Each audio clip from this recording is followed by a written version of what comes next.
7.3, proving a quad is a parallelogram. Essential question, how can you prove that a quad is a parallelogram?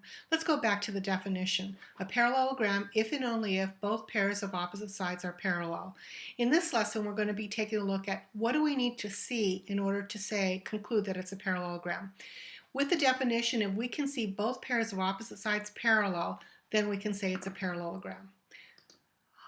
We're going to have some theorems that will also help us prove that it's a parallelogram, and these will be converses of the theorems that we've had before. If we can prove that both pairs of opposite sides are congruent, then we're going to be able to say it's a parallelogram.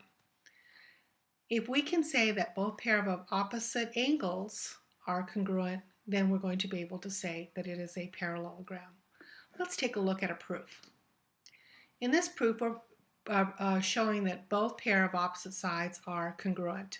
We're going to draw a diagonal through any 2 points that exist exactly one line, and this diagonal is going to be reflexive. We're going to be able to get the two triangles congruent by SSS. Now once the triangles are congruent, we'll be able to say that this angle right here is congruent to this angle, and this angle right here is congruent to this angle, because of CPCTC. Now these happen to be alternate interior angles that are congruent, which allow us to say that these lines are parallel. And if we can show that opposite sides are parallel, the definition says it's a parallelogram. Let's take a look at this diagram and explain if we can say that it's explain why the moving platform is always parallel to the ground. And the reason why it has to stay that way is because it always maintains its shape of a parallelogram. Because if both pairs of opposite sides are congruent, then it's a parallelogram.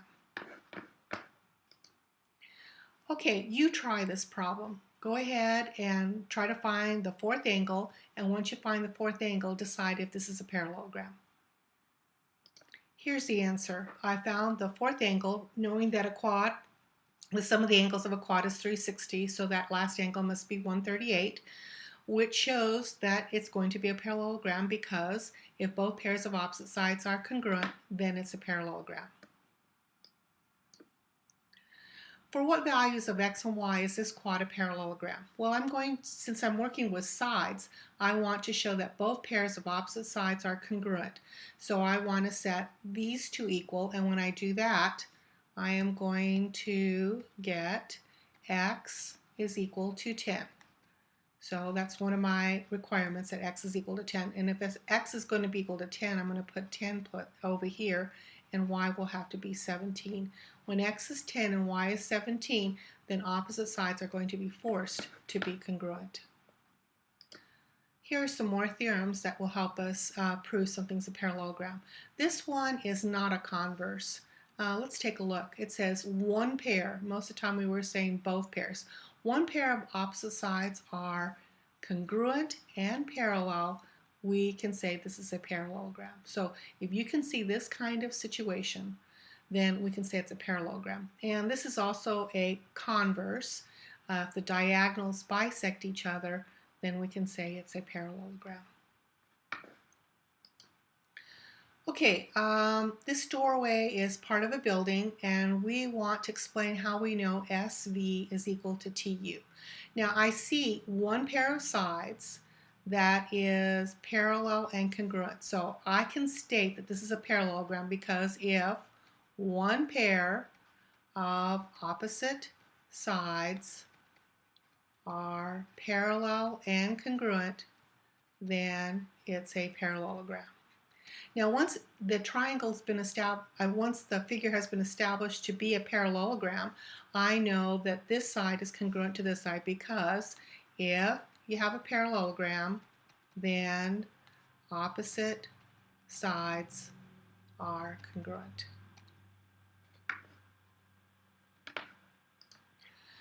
All right, for what value of x is this quad going to be a parallelogram? Now the theorem I want to force on this is if the diagonals bisect each other, then it's a parallelogram. So I want to force these to be equal. So this will be 2x is equal to 8 and x is equal to 4. Your turn. Try to find the values of x and y that'll force this to be a parallelogram.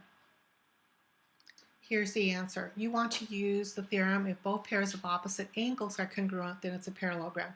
So you want to force these two angles to be congruent to each other and these two angles to be congruent to each other. And that'll be 32 and 29. State the theorem that you can use to show that the quad is a parallelogram. Stop the screencast and see if you can state the theorem. Here are the theorems. I want to make sure that you do give me the complete theorem with all the important parts to it. Don't forget this word both when we're referring to more than one pair.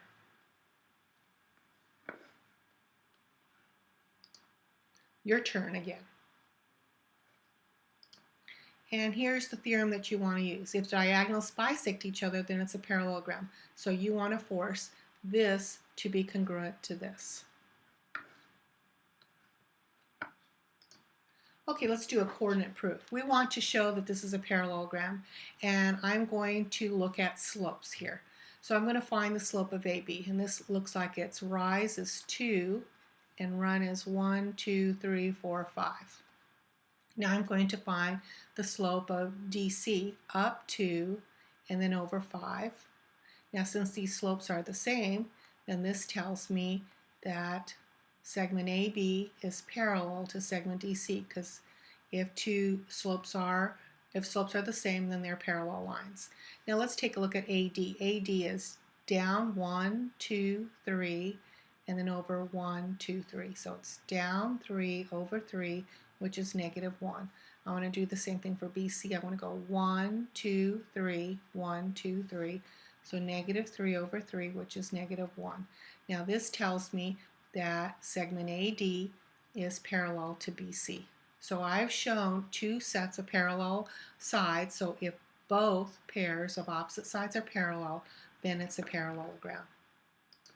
All right, your turn to show me whether this is a parallelogram or not. Okay, here's the answer. You may have used the slopes like I did, but I want to show you some other methods that you could use. One method you could use is to find the slopes of just two sides. So for this particular problem, I am going to only work with side KL and JM. I'm going to find its slope, and I'm going to notice that these are parallel. And then I'm going to find the distance, and I'm going to find that they're congruent. And therefore I can say if one pair of opposite sides are parallel and congruent, then it's a parallelogram. Another way, those of you who like the distance formula could use the distance formula like I did just before that, and then use the distance formula on these two, and then you can use the theorem if both pairs of opposite sides are congruent, then it's a parallelogram. So you really have three methods. Method 1, using the slope.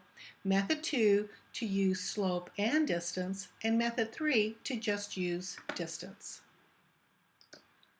Now this is a summary of all the ways you have to prove that a quad is a parallelogram. And remember that this is the one right here that is not a converse. All the others are converse or come from the definition.